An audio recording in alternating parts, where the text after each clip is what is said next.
Hello everyone, welcome to my YouTube channel and today we are going to discuss about the two main cells of nervous system. So there are two main cells of nervous system that are they are nerve cell and glial cell. Today in this video we will be discussing about them.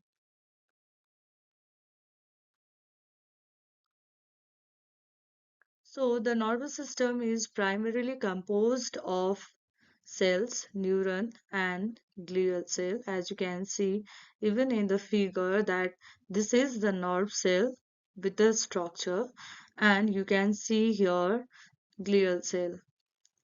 These are the types of the glial cell.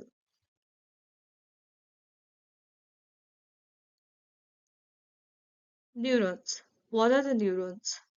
These are the fundamental electrical active units responsible for computation and communication within the nervous system. In previous video, we also talked about how neurons communicate. That means how neural communication happens, how from one neuron to other neuron information is passed. As we talked in the previous video, we talked about the electrical signal and chemical signal used for the communication. Now, in this video, we are going to talk about the types of cells present in the nervous system, and number one is nerve cell. So, they send and receive electrochemical signals, and even in nerve cell, there are different types, and there are three types of neurons often classified by the function. Number one, it's a sensory neuron, to which we also say as afferent neuron. What it does, it carries impulses from sensory receptor to the central nervous system. The next neuron, number two, it's a motor neuron, which we call it as a efferent neuron. It carries impulses from the central nervous system to the muscle or glands to cause a response. So we know the concept of S and R. S means stimulus and R means response. Sensory neuron sends the message to the central nervous system, and what happens is again from the central nervous system message is passed to the muscles or glands through the motor neurons, to which what happens is it causes a response. And sometimes what happens is the message has to go faster. That means here comes the role of our third nerve cell, that is interneuron. What it does, it connects neurons to and other neurons often found entirely within the central nervous system, relaying signals between the sensory and motor neurons. For example, if we put a hand in a flame, uh, where the burning sensation is very high, that time interneuron plays a role to connect both sensory and motor neurons so we can remove our hand very faster. So we talked about the types of neuron on the basis of function in previous slides, and we are discussing about the types of neuron on the basis of shape. So talking about the shape, there are multipolar neurons, bipolar neurons, and pseudo unipolar or unipolar cells.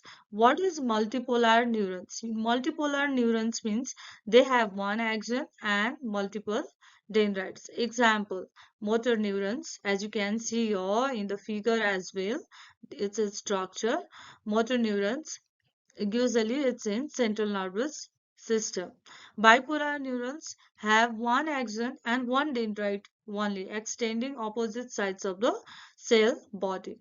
And unipolar cells, they have single process that is splits into two branches acting as a axon, as you can see in the sensory neuron. So it's unipolar. So we said that there are two kinds of cell present in nervous system. One is nerve cell and the other is glial cell. Now let's discuss about the glial cell. It is also said as neuroglial cell. So glial in a sense, it is also said as the glue stick in nature. So these cells are generally smaller than the neurons and play a crucial role or supporting role. They do not conduct any electrical impulses. What their function include are they provide a structural and metabolic support to the neurons, which is very important, and it helps to maintain the extracellular environment inside the nervous system.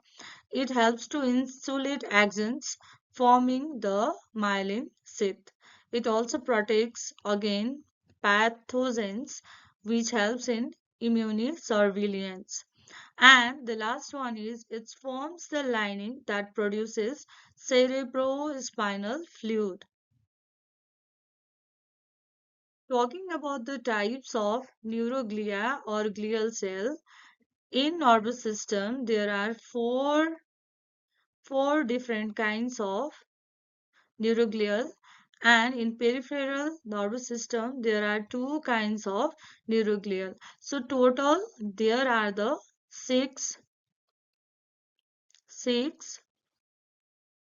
neuroglial cells and they have their own functions. So first one is astrocytes. As you can see here, it's a star-shaped cells that maintain chemical environment and blood-brain barrier in central nervous system. Look at this figure. It's a astrocytes and astro means star. So if you see its figure, it looks moreover like a star. Now, next is oligodendrocytes. Oligodendrocytes, here in the figure, you can see oligodendrocytes. It forms the myelin sheath around axons in the central nervous system. Schwann cells. Schwann cells is present in peripheral nervous system and it forms myelin sheath around the axons. And next is microglia, you can see in the figure as well. So microglia, it acts as the immune defense and phagocytes in the central nervous system. And fifth one is ependymal cells. So ependymal cells, they line the brain's ventricle and central canal of the spinal cord, producing cerebrospinal fluid. And last one is satellite cells, which is present in peripheral nervous system also to the analogous to the astrocytes in central nervous system. So it's around neuron cell bodies in the peripheral nervous system and analogous to the astrocytes in central nervous system. So we can see the structural difference between the central nervous system, that is brain and spinal cord, and the peripheral nervous system, nerves outside the central nervous system. What it dictates is there are some differences in the types of glial cells present. Example, oligodendrocytes in the central nervous system versus Schwann cells in peripheral nervous system. Thank you so much for watching this video. If you want to know more, please go through the references. Also, these are the images source.